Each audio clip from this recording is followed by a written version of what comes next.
Yo guys, so let's get straight to the point. I know I'm a bit late to the game. I have been a little bit late recently to several different pieces of tech in their videos, but here we are, 16-inch MacBook Pro. This is the MacBook which supposedly fixes all the previous issues. We have a new keyboard, we have a better internal system in terms of the cooling and the space and the airflow, overall giving you better performance. And so this MacBook Pro is supposedly going to give you more for the money, and it's better for its value, especially in comparison to other MacBooks and the pricing. The base model comes in at the same price as the base model price for the 15-inch MacBook Pro, which is already a pretty good start. And now just looking at the MacBook Pro itself, it looks really clean. This is obviously the space gray finish. No one really gets the silver finish unless you're like, you know, not really there mentally. But anyway, yeah, in the box alongside the MacBook you get a 2-meter USB-C to USB-C cable, and behind the Apple stickers and all that, which I'm not going to open, you get a 96 watt USB-C adapter, which is a little bit bigger than the one that comes with the 13-inch MacBook Pros. And then next to that you get one of these plug adapters which connects to the power brick, or in replacement of that you could get one of those extension cables from Apple, and it will give you an extra 2 meters or so to your cable length, so you can take your laptop further away when charging it.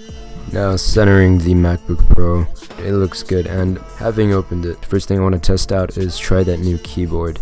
I wanted to see the new scissor mechanism. They used to use the butterfly mechanism that no one really liked.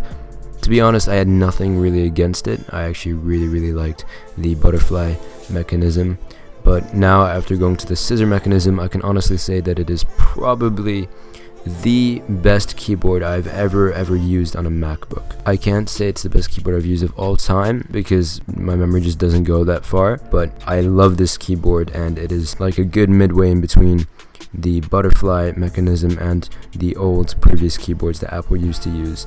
So it's not too thin, but it's not too thick, and you're getting the right amount of key travel, so it's really nice. We now do get a separate escape key. Should have been there before, but it's nice to see that here now.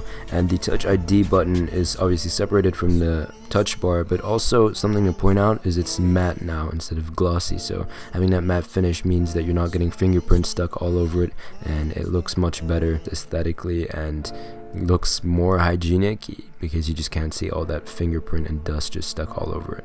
Now the 16-inch is unnoticeably thicker than the 15-inch and a little bit heavier unless you were to compare it directly, and unless your sleeve or backpack was incredibly tight on your 15-inch MacBook, then I am almost certain that your 16-inch is going to fit into that sleeve or compartment wherever you kept it.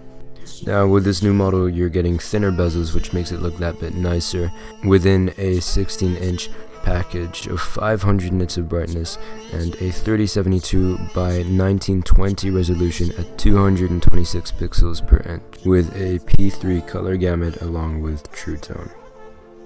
Now for the remaining specs of the base model, you can get a 2.6 GHz 6-core i7 or a 2.4 GHz 8-core i9. In terms of memory, it comes with a baseline of 16 gigs going up to 64 gigabytes of RAM. For the graphics, you get a AMD Radeon Pro 5300 with 4 gigs of memory, or you can get a Radeon Pro 5500 with 4 or 8 gigs of memory.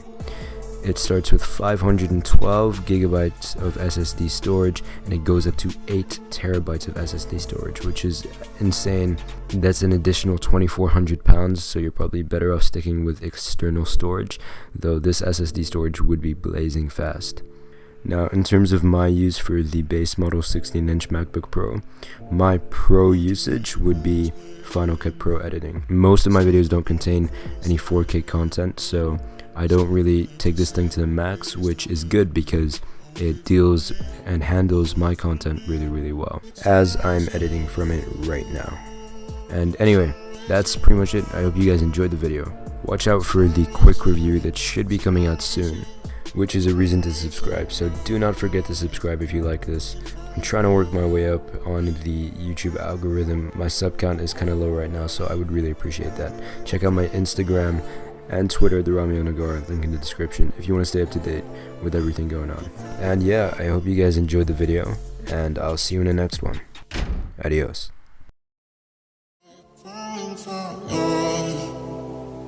It's always you, I'm falling for